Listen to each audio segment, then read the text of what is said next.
Bueno, bienvenidos a Cuestionario PROS. Esta es una entrevista, como ya dijimos, a Georgina Orellano, a quien seguramente conozcan.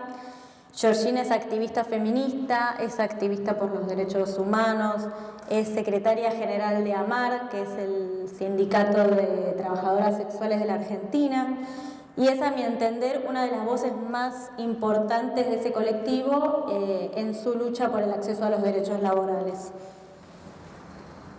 Bueno, buenas noches a todas y a todos. Dolores Curia es periodista. Bueno, me toca presentarme. Medio que no soy presentadora, pero... Hacemos un intercambio. Es directora de Suple Soy, que sale todos los viernes en el diario Página 12.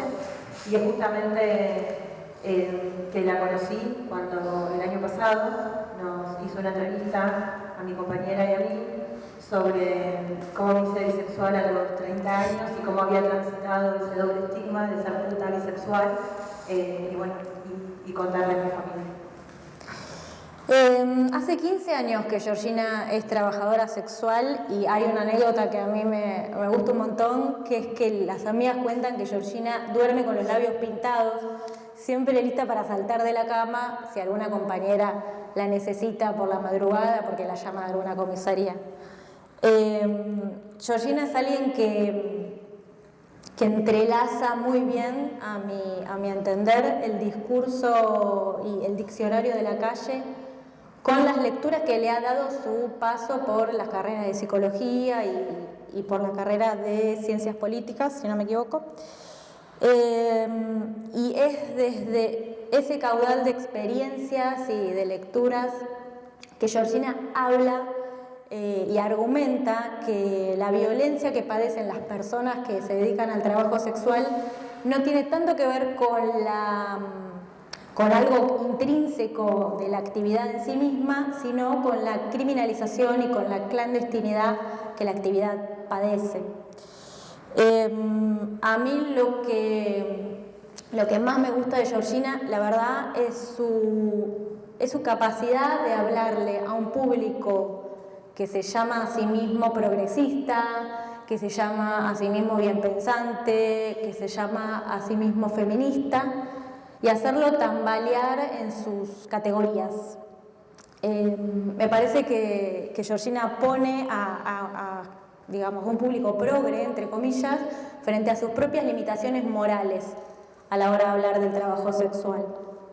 Bueno, en este cuestionario, de algunas preguntas que hemos seleccionado con Dolores, intentamos por ahí seleccionar aquellas que puedan generar mayor conciencia a la hora de saber qué es lo que demandan las trabajadoras y los trabajadores sexuales, y a la vez también poder derribar un montón de mitos y prejuicios que hay en relación a nuestro trabajo. Muchas cosas que se repiten, desde que queremos que se regule el trabajo sexual, cosa que no es ni un deseo ni una demanda propia del colectivo, sino que queremos otra cosa, y a la vez también muchas veces se intenta decir que el trabajo sexual es empoderante, no que te empodera, y la verdad que ahí hay que encontrar ciertos matices, porque nosotras, cuando nos organizamos en los años 90, cuando nace el sindicato AMAR, justamente nace como parte de la represión policial.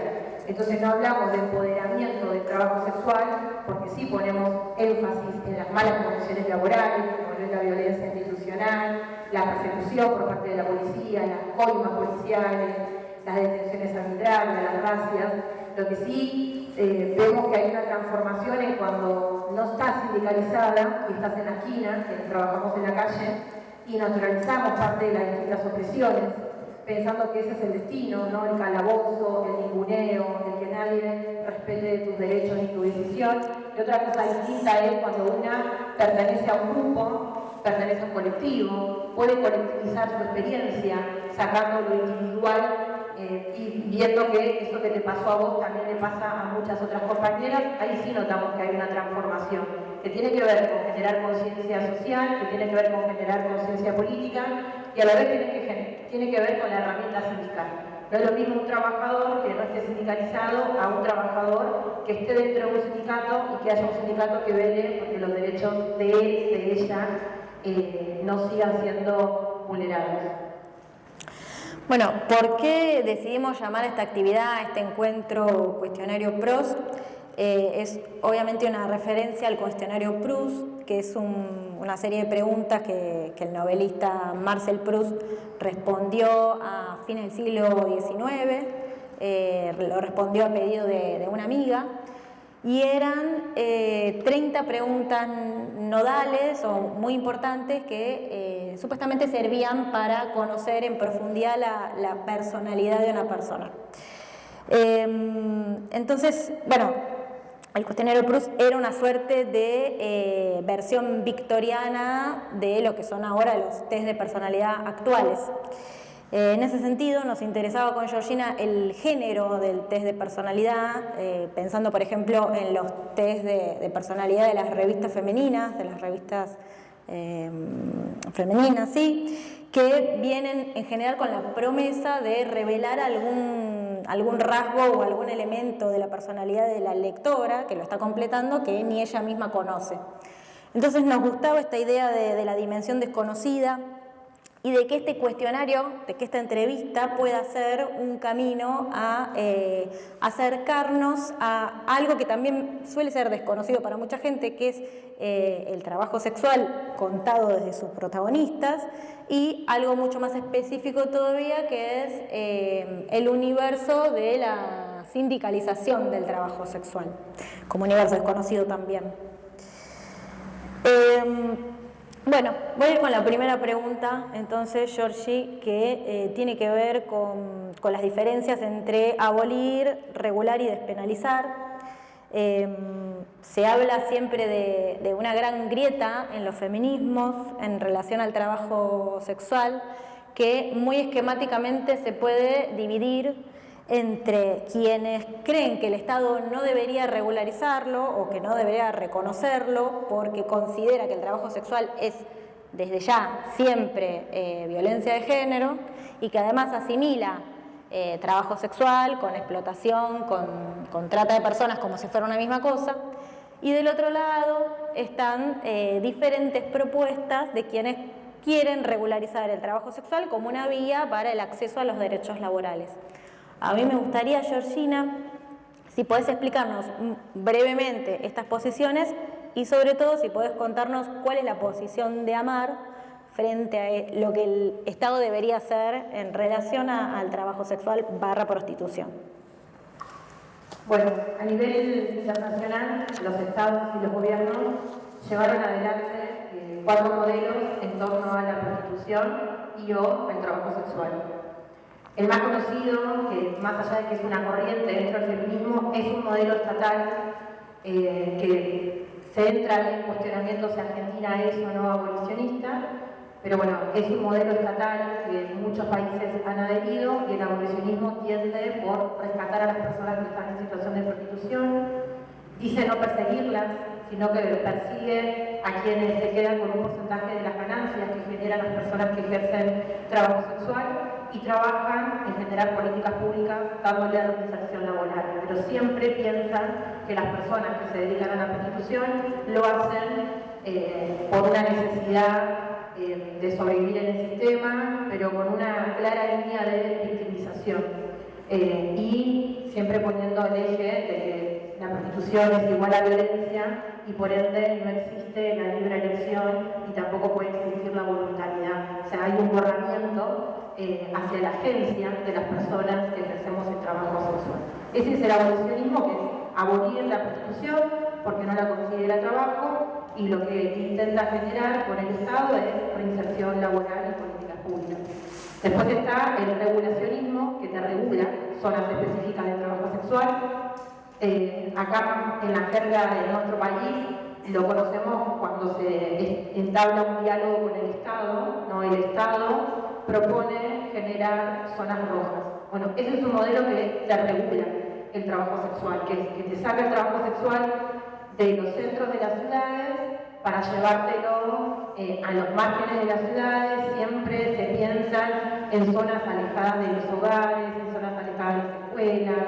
Bueno, acá en Capital Federal está Palermo, ¿no? Toda la calle, bueno, ahí está la abuela que trabajó ahí, En los años 90 se organizaron los vecinos y las vecinas y comenzaron a incidir en la legislatura porteña para poder sacar a todas las compañeras, sobre todo del colectivo travesti trans, que trabajaban en la calle sobre la Godoy Cruz.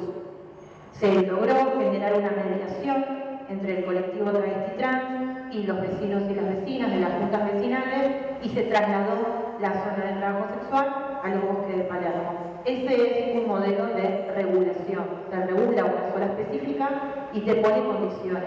Las compañeras pueden trabajar a partir de las 8 de la noche hasta las 6 de la mañana del día siguiente. No pueden ir a trabajar antes de ese horario. Si ven que en la zona hay compañeras que trabajan antes de ese horario, se le aplica el Código Contravencional que actualmente rige en la Ciudad de Buenos Aires, que es el artículo 96, que prohíbe la ostensibilidad de la oferta de servicios sexuales en el espacio público.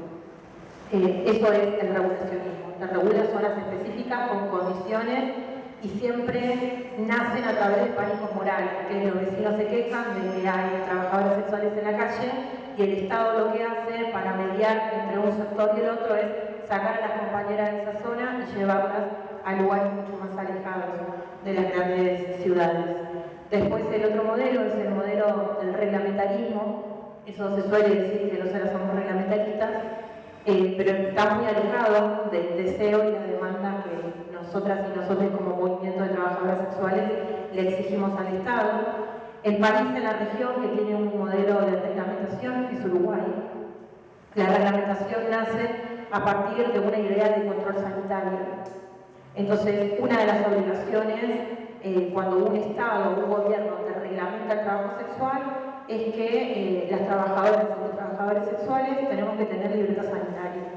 En la libertad sanitaria tenemos que hacer los controles desde exudados vaginales, quienes somos mujeres cis, hasta una obligatoriedad en cuanto a los análisis compulsivos de VIH, de hepatitis, de sífilis, de tuberculosis. Entonces, nosotras no pensamos que el Estado reglamente el trabajo sexual de esa manera, primero porque no pensamos una legislación que se base en control sanitario, sino que pensamos en un reconocimiento que se base en darnos derechos laborales.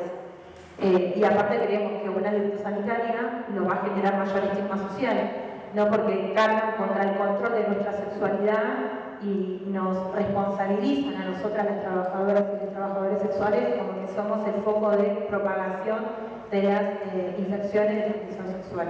Entonces, eso sería el reglamentarismo, que bueno, Uruguay tiene reglamentado desde el año 2005, las compañeras se jubilan a los 60 años, tienen obra social, pero sí o sí la legalidad para poder ejercer el trabajo sexual es a través de esa libreta sanitaria. Y el último modelo es el modelo prohibicionista, que uno de los países que tiene ese modelo es Estados Unidos, y se conoce mucho en los debates feministas como el modelo sueco, justamente porque hay muchas que lo quieren poner como ejemplo, pero bueno, no quieren nombrar que su ejemplo es Estados Unidos, entonces lo sacan de la idea del prohibicionismo y lo ponen como modelo sueco, te penaliza al cliente directamente. Es un modelo que prohíbe todo el mercado sexual y tiene como fuerte injerencia estatal el control en la demanda de servicios sexuales. En Argentina hay unas ciudades que ya tienen este tipo de legislación. Una es la ciudad de Salta, en Salta Capital, se promulgó hace muy pocos años, y la última ciudad es la capital de la ciudad de Mendoza, que tiene este tipo de contravención, sería, ¿no? Porque rigen el espacio público. Las compañeras, tanto de Salta como de Mendoza, lo que nos cuentan es que no pueden trabajar más en los centros de las ciudades porque todo el tiempo quien está controlando el espacio público son los contraventores, que andan viendo a los clientes y los multan. Las multas varían, son multas en efectivo, en dinero que le tiene que pagar el municipio, varían entre los 2.500 y los 10.000 pesos, depende de cuál es la infracción que están cometiendo, si ya se consumó el acto sexual o si están intentando negociar y son, bueno, como pescados sería la palabra, por los infractores que tienen como un control policial, no de ver a los clientes. Lo que hicieron las compañeras fue irse a trabajar a la ruta. O sea, eso es lo que hace ese tipo de legislaciones. La prohibición lo que te genera es mayor clandestinidad del trabajo sexual. Y muchas compañeras se tuvieron que ir a trabajar en las rutas, donde nos cuentan que sufren un montón de situaciones de violencia, desde robos, también violencia por parte de la policía. Hay muchas compañeras que tienen que hacer arreglos económicos para que la policía las pueda dejar trabajar de manera tranquila. En el caso de Salta, particularmente, lo que se da es una fuerte migración interna. Aquí en Capital Federal, en las zonas de Once y Constitución, incluso en los bosques de Palermo, mayormente la población del colectivo Transmitrán es de Salta. Y muchas de las compañeras, cuando nosotras le preguntábamos cómo se trata con la policía acá, manifiestan que acá están en el paraíso, porque nos dicen que no nos podemos imaginar cómo es el trato. Incluso nos han mostrado videos de cómo son las racias, cómo les pegan a las compañeras. Entonces eso hace que las compañeras se vayan de esas ciudades, se vayan de las provincias y se busquen otros lugares más amigables para poder ejercer el trabajo sexual. Entonces, esos son los modelos estatales.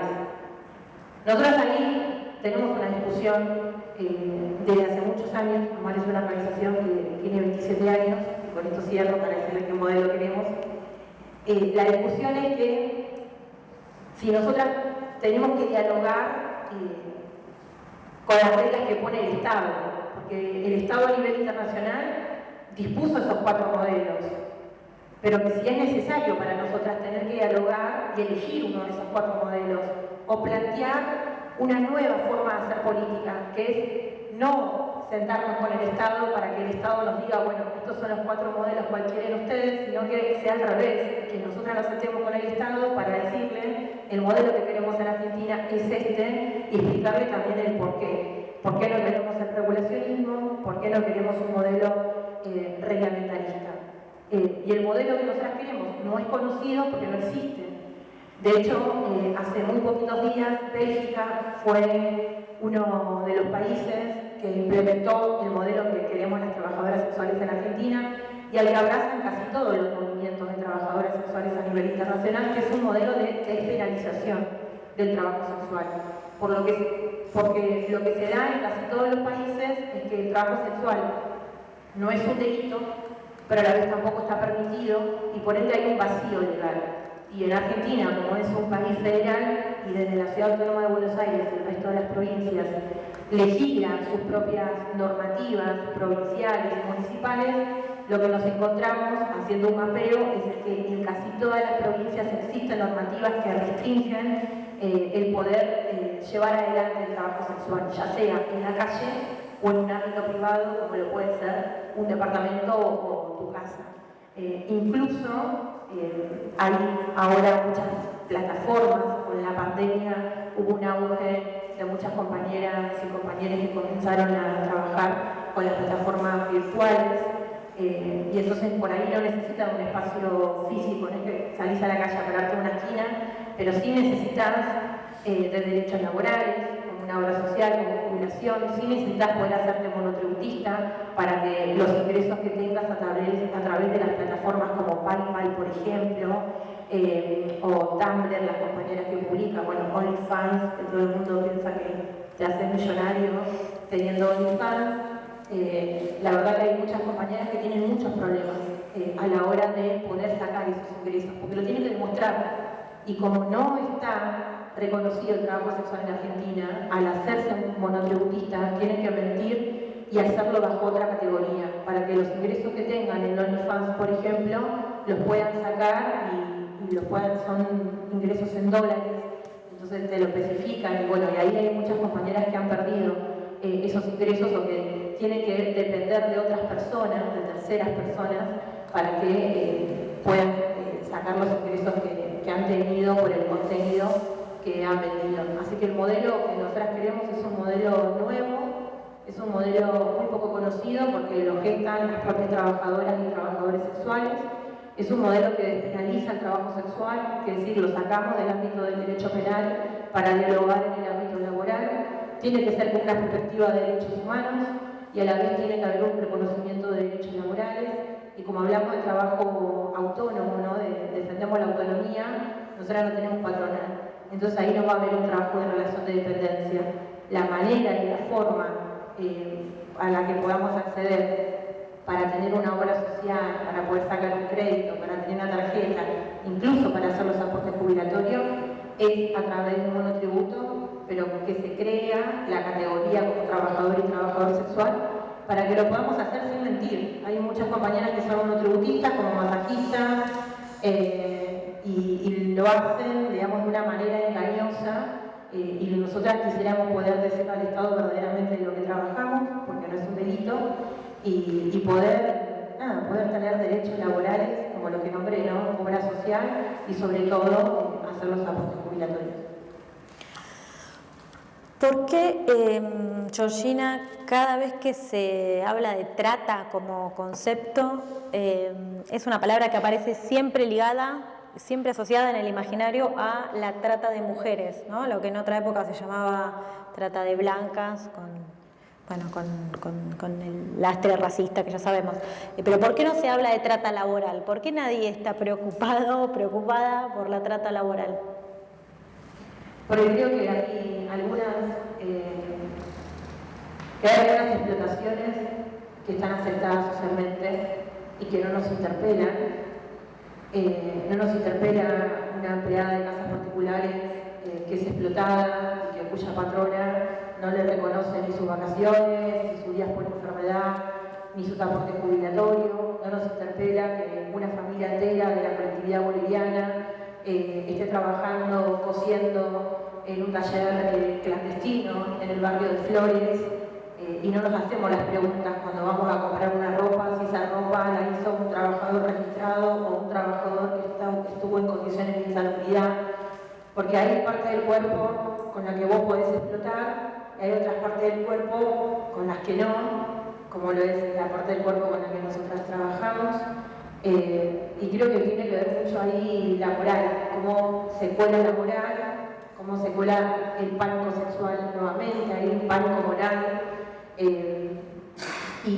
hay también un feminismo abolicionista que ha hecho desde legislaciones hasta construyó discursos narrativos que despertaron una conciencia social desde arrancar un papelito creyendo que estás luchando contra la trata y que estás ayudando a una mujer, cuando en realidad nunca te preguntaste o se preguntaron qué pasa con las trabajadoras sexuales o qué pasa con las personas que por decisión voluntaria deciden ejercer esa actividad. Como que se impone ahí como la moral de creer que con la concha con la concha no se puede elegir, o sea, vos no podrías elegir eso, tendrías que elegir otra cosa. Y entran ahí a jugar un montón de palabras y construcciones sociales que en otros trabajos que también son súper explotados, que también tienen muchas malas condiciones laborales. Vuelvo a reiterar, digamos, no nos interpela de la misma manera, no está como la idea, bueno, vayamos a salvar a los cartoneros, ¿no? Vayamos a salvar a las empleadas de casas particulares, no, démosle derechos. Creo que ahí todos y todas vamos a coincidir de que tienen que estar organizadas, que tienen que tener derechos, y que mejor que sean ellos los sujetos políticos que nos digan cómo nosotras y nosotros de la clase trabajadora podemos acompañar sus demandas y también cómo el feminismo puede acompañar las demandas de esos colectivos. Pero todo eso que sucede ahí, en esos otros sectores, no sucede con las trabajadoras sexuales y los trabajadores sexuales, porque hay una fuerte negación de la decisión nuestra, hay una legitimidad de nuestras trayectorias, hay una idea, ¿no?, de ir a salvar a la puta, darle un trabajo más digno, como si fuese que existieran los trabajos dignos, no como no nos preguntamos, che, ¿hay un trabajo digno? O sea, ¿dónde lo vamos a sacar y en qué trabajo le vamos a dar?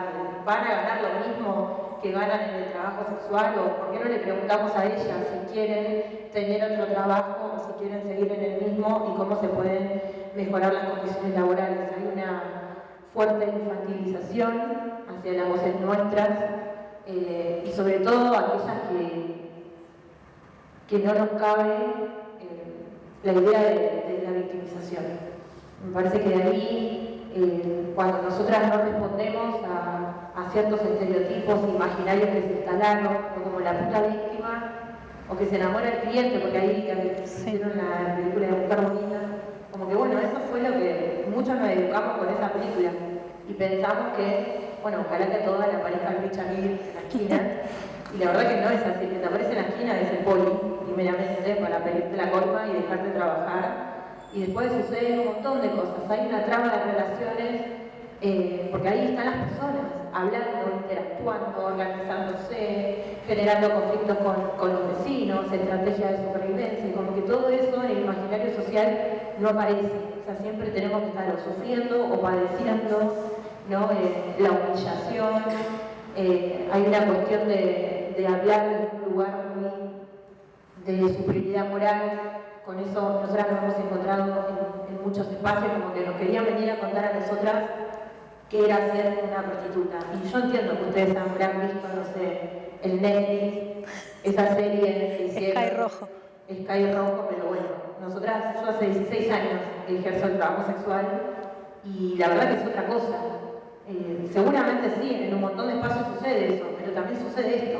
Esto que es que haya trabajadores y trabajadoras sexuales que decidimos que hay una voluntariedad de ejercer este trabajo y que, vuelvo a insistir, nosotras nos organizamos por mejorar las condiciones laborales. Estamos hablando de violencia policial, estamos hablando de clandestinidad, de falta de derechos, y sería mucho más interesante que eso aparezca en los discursos o en los debates feministas, que siempre queriendo negar que existe la posibilidad de que hayan trabajadoras sexuales y que todo lo pongan o lo equiparen, ¿no? con la trata de personas. Me parece que es un debate deshonesto si se hace de ese modo, porque así como el Estado, cuando intenta legislar sobre la trata laboral en el ámbito rural o en el ámbito textil, no apela a una política prohibicionista. Te dice, bueno, te prohíbo tal marca de ropa o te prohíbo tal consumo de alimentos porque da cuenta que detrás de eso hay una superexplotación y condiciones de insalubridad de trabajadores y trabajadoras. Sino que se hace todo lo contrario, se le dan más derechos a esos trabajadores, porque se entiende que la prohibición lo que genera es mayor clandestinidad. Bueno, en el trabajo sexual no se pensó en esa posibilidad. Es como prohibir los volantes en el espacio público, prohibir los avisos clasificados para combatir la trata de personas, prohibir que las compañeras se organicen y puedan alquilar un departamento, prohibir un montón de formas de organización que tenemos las trabajadoras y los trabajadores sexuales. Y creo que tiene que ver con esto, con que hay parte del cuerpo que socialmente están reaceptadas para ponerle un precio y hay otras partes que no, que tienen un fuerte componente desde la sacralidad, ¿no? Como esto no se vende, cuando en el capitalismo se vende todo, incluso hasta tus conocimientos. Pero bueno, tiene que ver con la romantización que nos hicieron de creer que lo único sagrado que tenemos, sobre todo las mujeres, es nuestra genitalidad y lo tenemos que cuidar, muy apreciado. Y siempre lo tenemos que dar, siempre que sean contratos monogámicos, gratuitos, por amor, desventajosos, desiguales. Y ahí está todo bien, porque esa institución, que es la matrimonial, que también es una institución de la prostitución, pero está relegitimada porque sostiene un montón de valores sociales, que son la familia y la heterosexualidad. ¿Y cómo te acercas vos, Georgina, al sindicato, a la lucha colectiva? ¿Cómo empezás a acercarte a la organización? Y cuando tuve un problema, que es como se acercan casi todas las compañeras y los compañeros en la mano. Yo cuando empecé a ejercer el trabajo sexual tenía 19 años, ahora tengo 35, pasó un montón de tiempo. Pero yo me acuerdo bien que veíamos que venían compañeras de AMAR a repartirnos preservativos y hablarnos de derechos laborales, pero yo en ese momento estaba muy preocupada por hacer plata y como que tenía cero conciencia de todo. Pensaba, no solamente yo, sino las compañeras que estaban conmigo en ese momento de la interacción con el sindicato, que era perder el tiempo, estar en un sindicato, que si íbamos a una charla, porque nos invitaban a charlas para hablar de derechos humanos, y nosotras siempre sacando cuentas, ¿no? Bueno, si la charla dura 1 hora, eso equivale a que tenga 2 clientes, o sea, pierda dinero ese día, y tenga 2 clientes menos, como que nadie nos iba a dar lo que nosotras habíamos perdido con nuestro tiempo, y lo empezamos a ver como una posibilidad cuando tuvimos un problema con los vecinos. Cuando vimos que nuestra fuente laboral se vio afectada por un grupo de vecinos que comenzaron a juntar firmas, que bueno, nos echaban la culpa de todo lo que pasaba en el barrio.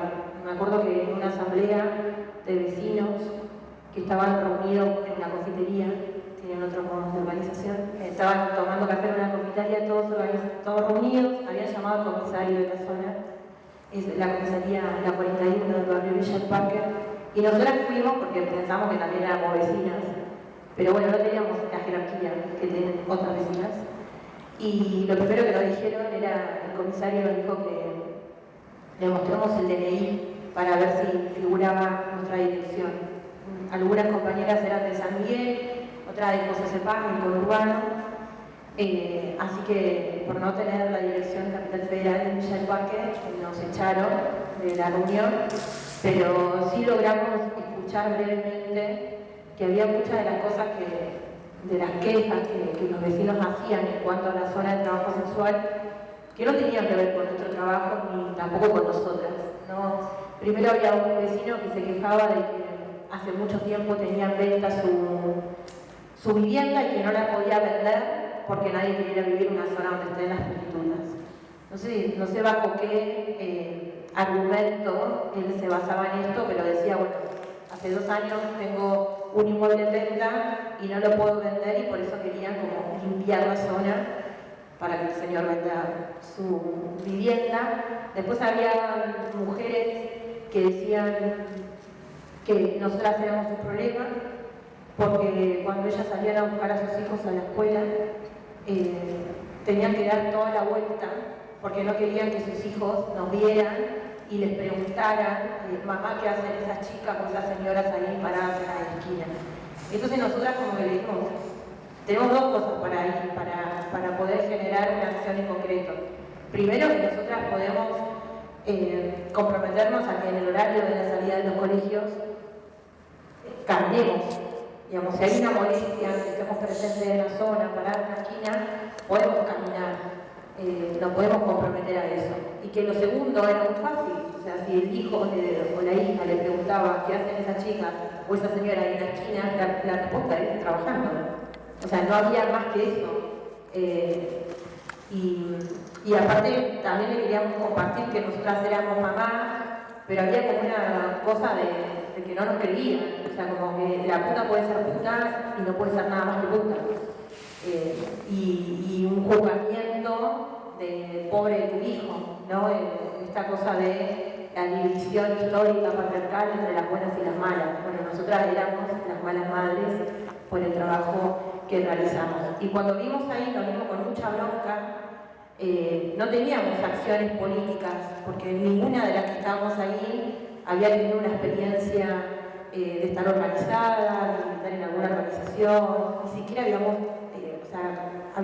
incursionado en la universidad, entonces no teníamos conocimientos más el que nos daba la calle.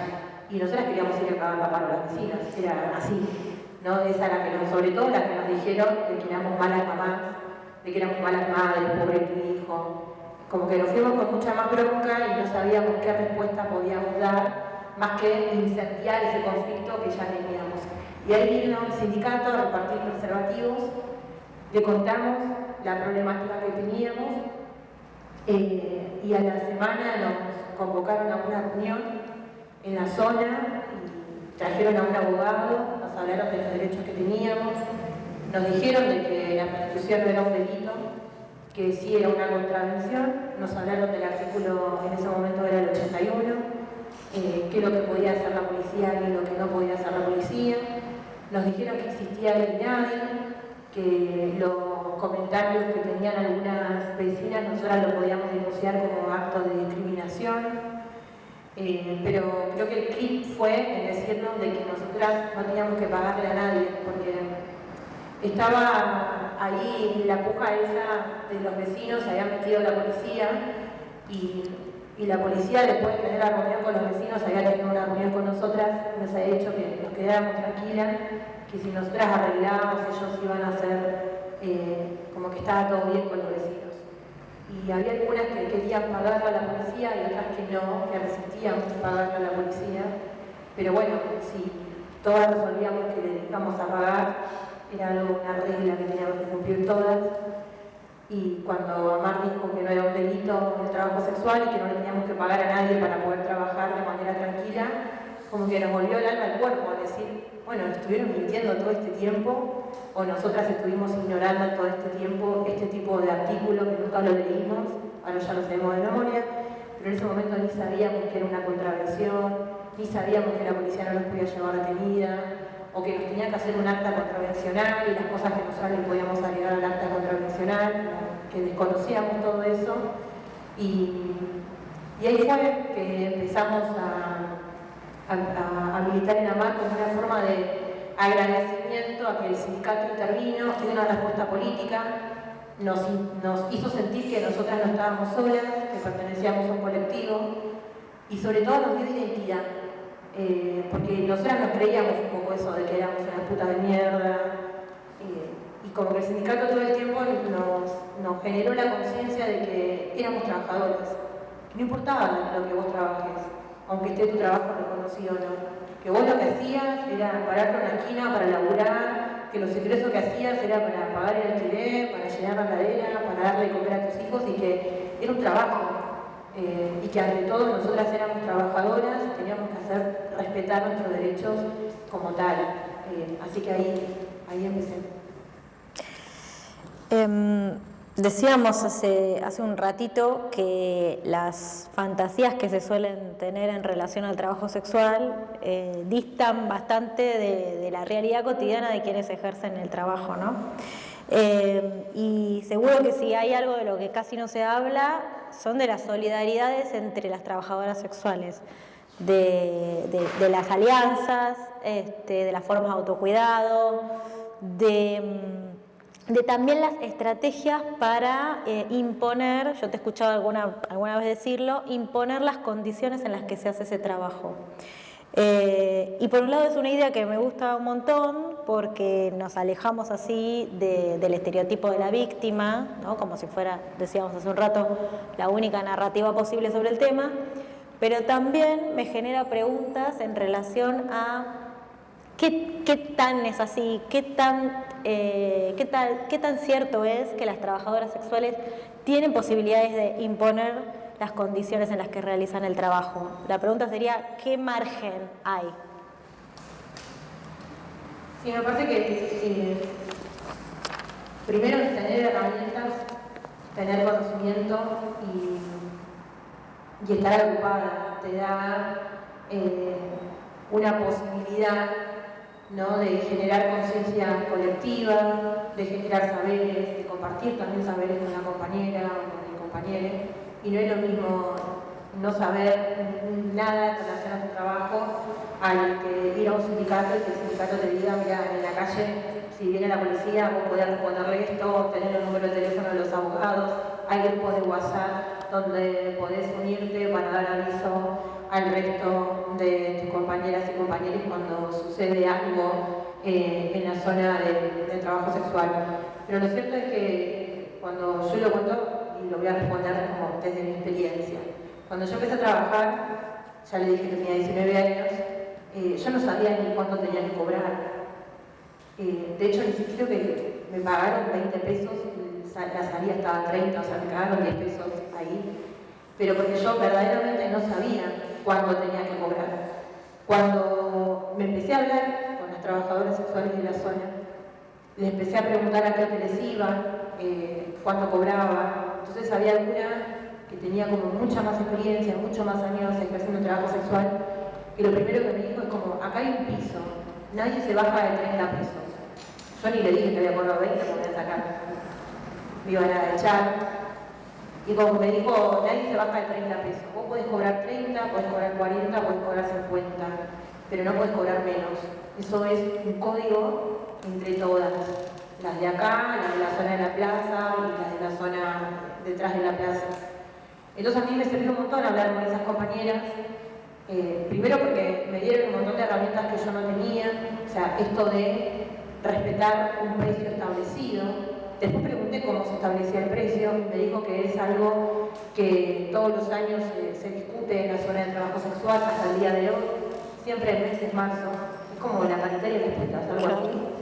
Entonces todas discutimos qué precio le vamos a subir y es un código, o sea, el respeto de la zona es que nadie cobre menos que el piso fijo establecido por todas las que trabajamos en esa zona.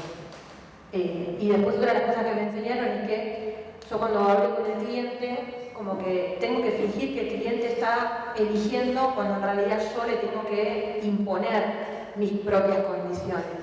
Y que las condiciones de la puta es el precio, el tiempo y el lugar. Que esas son las tres cosas que tengo que tener en cuenta a la hora de negociar con el cliente. O sea, después que el cliente, no sé, flashee la fantasía, bueno, eso se verá, pero lo más importante es el precio, que respete el precio que yo le diga, que respete el tiempo que yo le diga, turnos de media hora, de 40 minutos o de 1 hora, y después el lugar, que los lugares son los hoteles transitorios más cercanos a la zona de trabajo sexual, que no me puedo alejar. No sé, ya el parque está muy cerca de Flores, 20 cuadras, pero que siempre es como algo de nosotras, como una estrategia de autocuidado, trabajar con los 3 hoteles que están más cercanos a la zona y no alejarnos tanto, sobre todo en una zona que desconoces. Así que bueno, esa es la cuestión de la negociación. Yo sé que en el imaginario social está como que el cliente viene, te levanta, te hace lo que quiere y te tira 100 pesos. La realidad es que el cliente, cuando viene, nos tiene que preguntar a nosotras de manera educada qué es lo que estamos haciendo. Porque si nos llega a preguntar de manera vulgar, nosotras le vamos a contestar, lo vamos a ubicar, muchas veces no le vamos a querer ofrecer el servicio sexual. Entonces el cliente lo primero que te pregunta es si estás trabajando. Eso es como lo primero que te pregunta. Y ahí te da el pie para que vos le digas sí, cobro tanto, voy a ir al hotel y tanto es el tiempo del turno. Después dentro del hotel también hay estrategias de herramientas. Si no conoces al cliente, si tus compañeras que están con vos no lo conocen, está bueno que puedas compartir la ubicación en 1 hora, no en el tiempo determinado de 1 hora, en el grupo de WhatsApp o a una compañera que tengas de mayor confianza.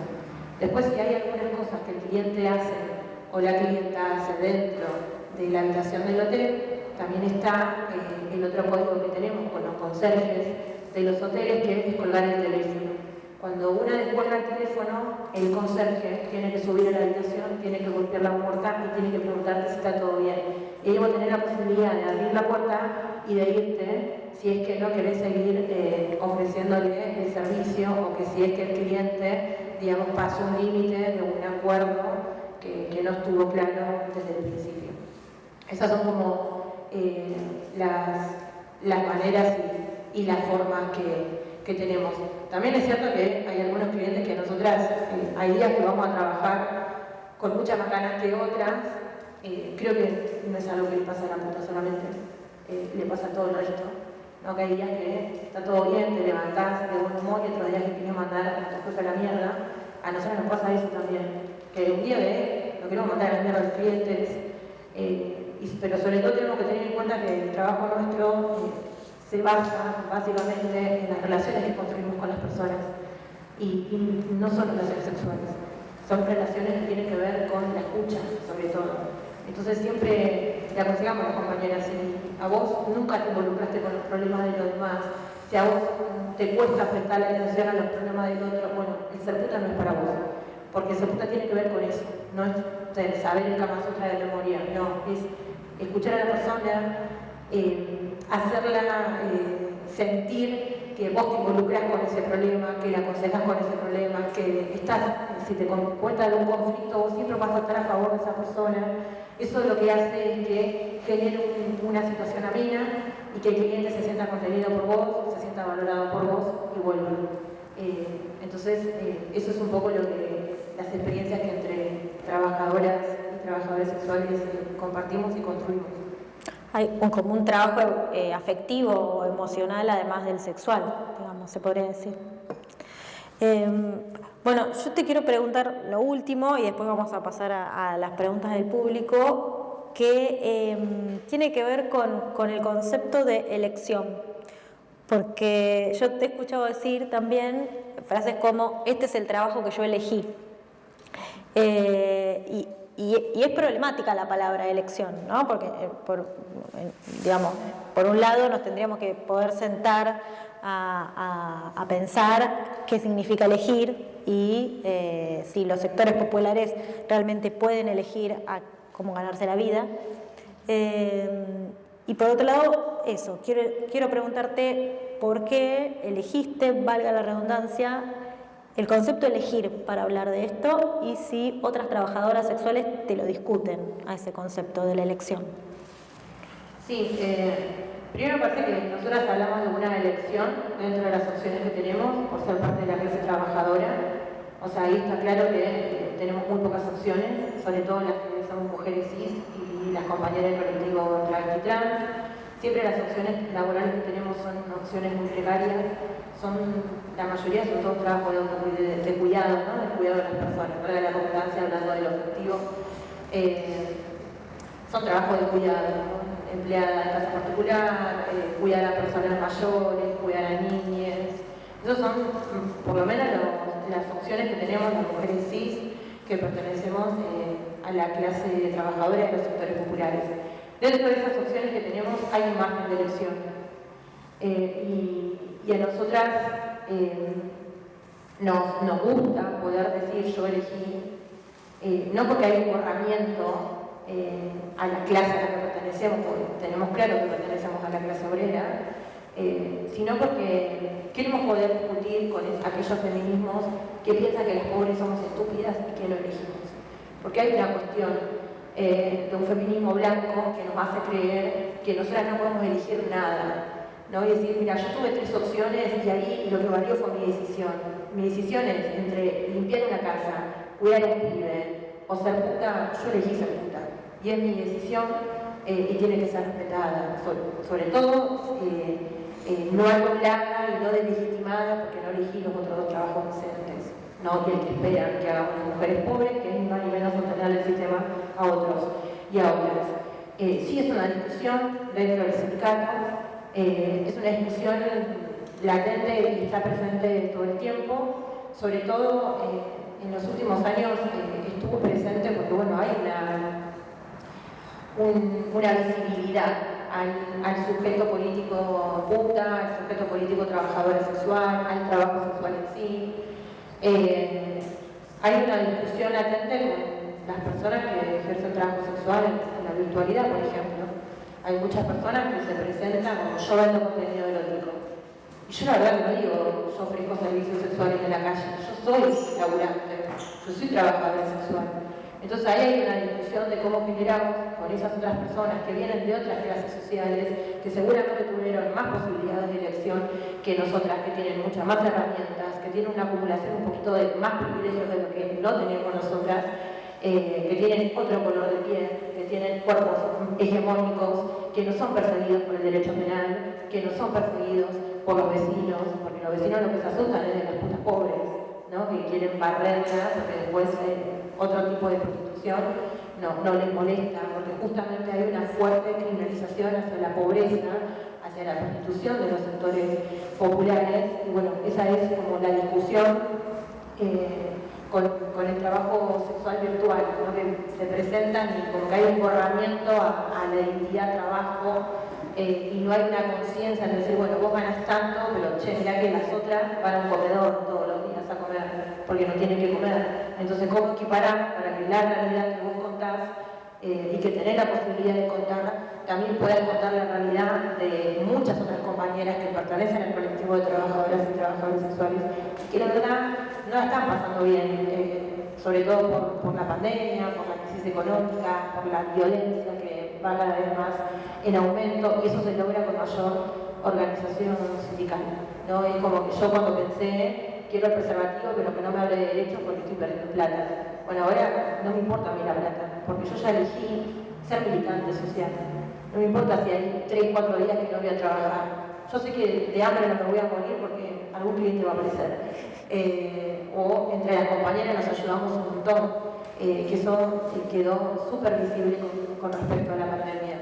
Pero bueno, es algo que nosotras pusimos en discusión, el poder decir yo elegí ser puta o yo elegí ser trabajadora sexual, para poder plantearnos como un sujeto político y un sujeto que puede tener poder de decisión, aún cuando las opciones que vos tenés son una mierda. Vos te estás planteando, esto no es para mí, con esto no llego a fin de mes, che, con esto sí. Entonces ahí hay una decisión tuya.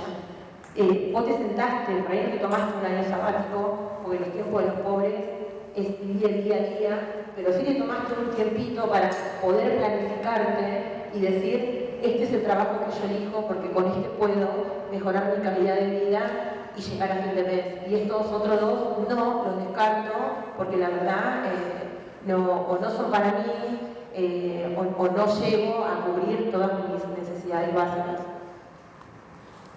Gracias, Georgina.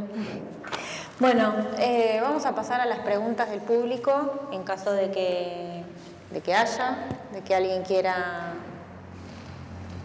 preguntarnos algo. Y también podemos cerrar acá. Sí. Escuché hablar una vez sobre el servicio que prestan las trabajadoras sexuales a las personas con discapacidad. Me pareció muy interesante y bueno, eso está bueno que lo comente. Bueno, volviendo al imaginario social, para responder rápidamente esa pregunta, siempre se piensa que el cliente que atiende a la trabajadora sexual son todos los machirulos violentos. Y hay una diversidad de personas que van a buscar un servicio sexual. Por supuesto están los machirulos violentos. ¿Quién de ustedes no tuvo un novio machirulo violento? Bueno, nosotras también hemos tenido clientes machirulos y violentos.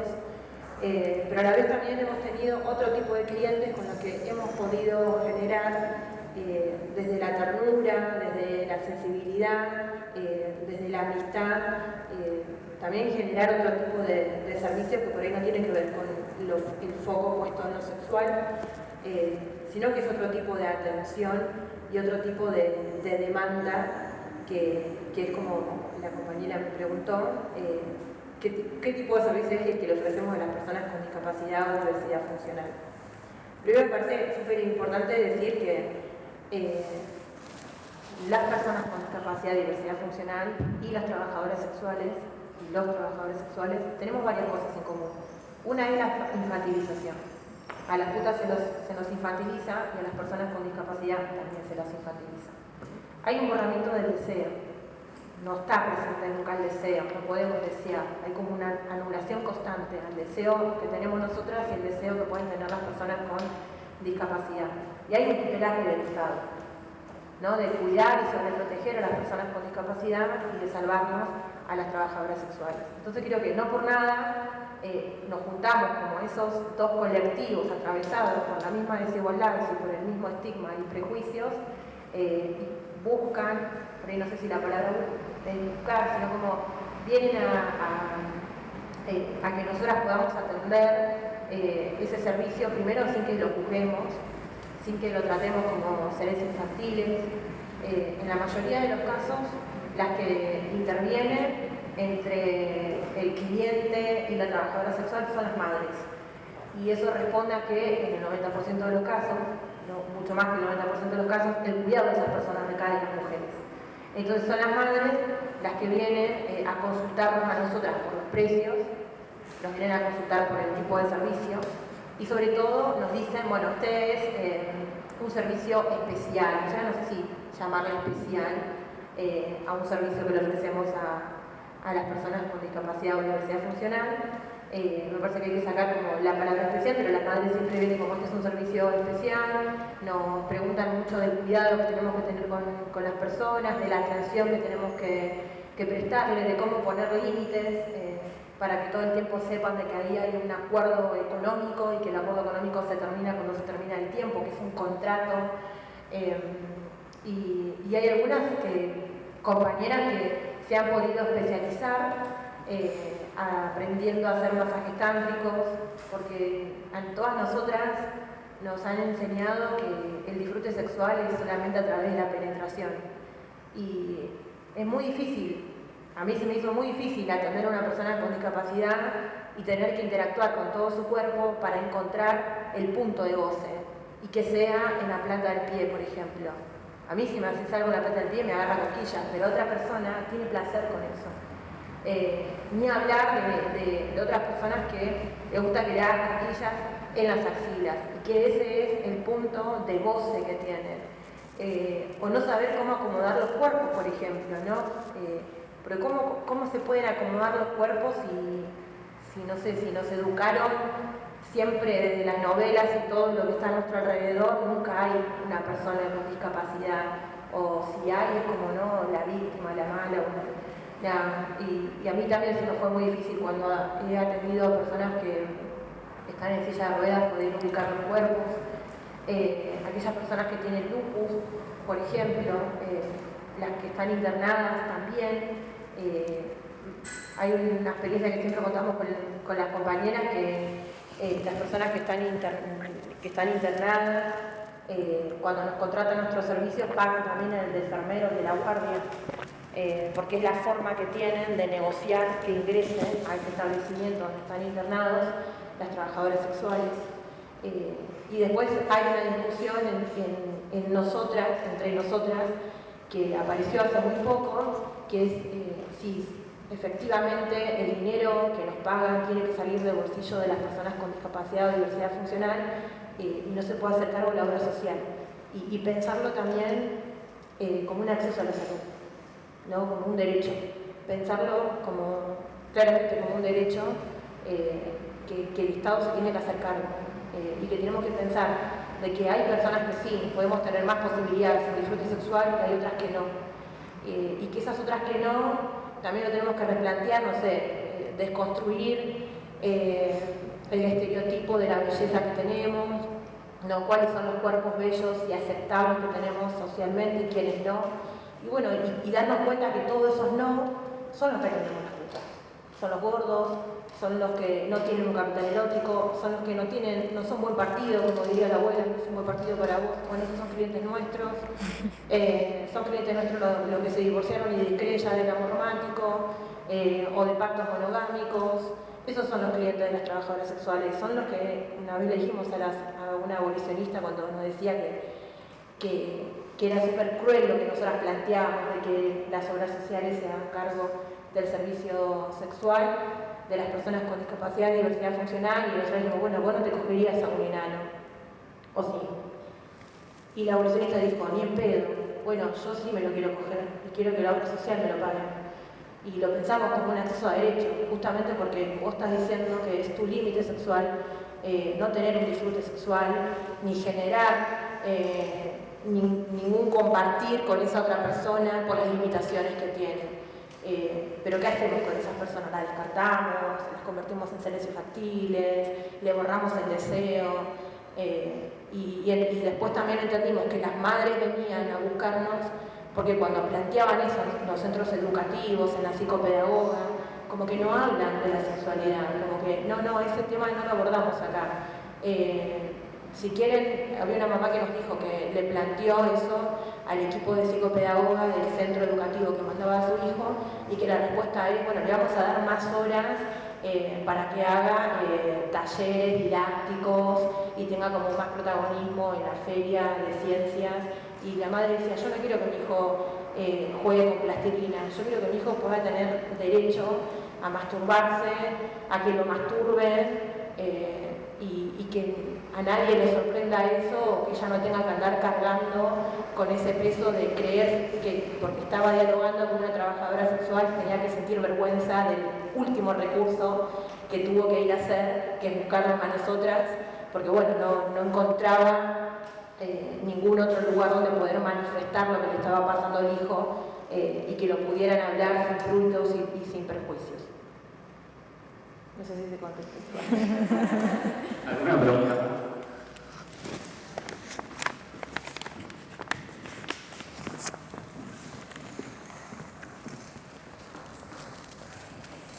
Hola. Me gustaría preguntarte cómo fue el diálogo con sus familiares y amigos en relación a su profesión.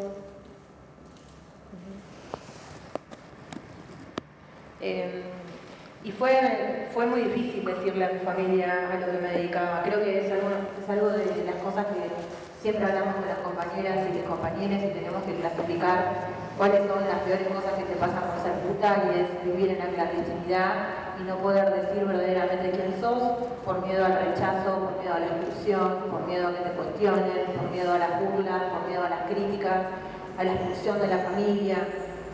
Incluso hay muchas compañeras que siempre cuando compartíamos nuestras experiencias en torno al trabajo sexual decían: yo prefiero ir presa a que mi familia se entere verdaderamente de lo que me dedico. Yo tardé 8 años en poder decirle a mi familia verdaderamente a lo que me dedicaba. Quien me dio herramientas para poder decírselo fue el sindicato, fue conocer a otras compañeras, fue ir a un aniversario del sindicato y ver que había compañeras que iban con sus nietos, con sus parejas, e incluso con sus hijas y con sus hijos. Y eso a mí como que me reinterpeló y dije, no, bueno, o sea, si a ellas las aceptaron, capaz que a mí también puede ser que me acepte mi hijo, que mi familia me acepte, que mi familia respete mi trabajo. Como que todo el tiempo tomaba coraje para ir y decírselo, pero siempre pasaba algo y como que desistía rápidamente, hasta que después las compañeras mismas me dijeron de que a mí me estaba pesando mucho el que mi familia no sabía. O sea, era 8 años de mentirle que trabajaba otras cosas. Y me acuerdo que las compañeras dijeron: bueno, si tu familia no te acepta, igual no te vas a quedar sola, porque acá está tu otra familia. Y tenían razón en eso. Como que si mi familia no me aceptara, yo podía ir y compartir lo que me pasaba, lo que pasaba en el trabajo con ellas, porque se había formado ahí como una especie de la familia que elegís en el sindicato, en la militancia, en la esquina. Así que fui como generando más coraje y me senté a decirle a mi mamá, porque ya había decidido comenzar a militar activamente en la organización, y había compañeras que me decían: es mejor que se entere por vos y que no te vea ahí por las redes sociales y después te pregunte qué estás haciendo acá con las prostitutas, y ni hablar que me vea otra persona y que vaya con el cuento y le diga de mala manera y genere como más rechazo.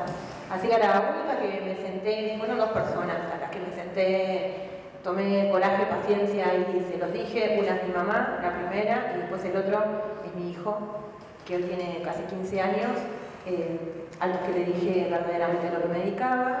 Con mi hijo he tenido varias conversaciones. Una vez cuando empezó primer grado, que él quería ir allá a contar a todo lado que yo era trabajadora sexual, que iba al sindicato los sábados, y yo le decía: bueno, hay cosas que no podemos contar, y me costó mucho poder encontrar una respuesta de por qué no podíamos contar eso que hacía su mamá. Y decirle: en la escuela no lo puedes contar y en la casa de la abuela tampoco. Y después sentí como que no estaba bueno que mi estigma yo se lo trasladara a mi hijo y que mi hijo viviera con una presión de no poder decir verdaderamente lo que su mamá se dedicaba. Así que la escuela rápidamente se enteró porque lo contó. Después, cuando empezó la primaria, el primer grado, se lo conté, y después ya cuando fue más grande se lo pude también decir con otras palabras y entendió mucho más. Y a mi mamá, bueno, creo que en 3 oportunidades. La primera lloró, la segunda medio que se preocupó cuando le dije que capaz que me veía en la tele, en alguna entrevista. Y después ya no, después ya lo aceptó, respeta mucho. la lucha de las trabajadoras y los trabajadores sexuales. Mis compañeras la han conocido, ha recibido en su casa algunas compañeras mías cuando hemos ido a almorzar después de alguna actividad, y sé que cuando muchas compañeras vieron que mi mamá me aceptaba o mi mamá manifestaba su apoyo en las redes sociales, eso también las impulsó a que le pudieran contar a mi familia. Le pasó lo mismo que me pasó a mí cuando yo vi que en los 15 años de AMAD entraron las trabajadoras sexuales de las manos de sus hijos y de las manos de sus nietos, y yo dije, bueno, algún día voy a entrar en el sindicato de las manos de mi hijo. Ahora él entra solo en el sindicato, y a mis compañeras le pasó exactamente lo mismo cuando vieron que mi mamá compartía las noticias o comentaba algo, o se peleaba incluso con las abolicionistas en el comentario en las redes sociales. También empezaron a contar a sus familias que eran trabajadoras y trabajadores sexuales, y en el sindicato vienen también los hijos de las trabajadoras sexuales, las hermanas de las trabajadoras sexuales, y claramente cuando una se quita el estigma de encima, todo duele menos, totalmente. Cuando una puede decir verdaderamente quién sos y no tenés que ocultarte más, y ser aceptada por tu familia, por tu hijo, ya nada es igual, ¿no? Como todo duele menos. Bueno, muchas gracias, Georgina Dolores. No sé si Dolores querés cerrar. No, solamente agradecerles por venir, agradecer a Georgina la claridad conceptual, que me parece un cuadrazo político, y cada vez que hablo con ella lo confirmo la solidez que tiene, la capacidad de llegar por el cerebro y por las emociones, y estoy muy contenta de esta charla. Eso. Bueno, gracias. Gracias.